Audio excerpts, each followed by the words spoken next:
With all of that said, let's all get into specific. Let's speak about the different classes of sleep medications, how they work, the pros, their cons, and here we go to really focus to begin with on two major classes: the older first generation sleeping pills, which are called benzodiazepines, and will come on to the second generation of the sleeping pills we call non-benzodiazepine sleeping medications.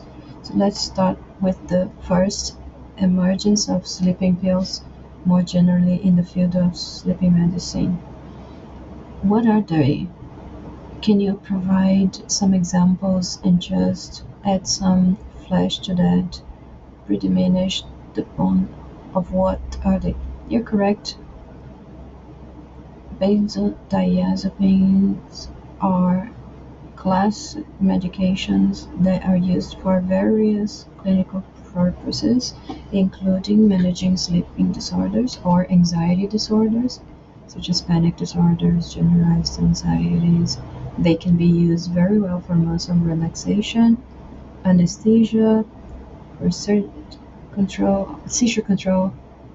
Benzodiazepines include diazepam, lorazepam, Presilin, Xanax, diazepam, Valium.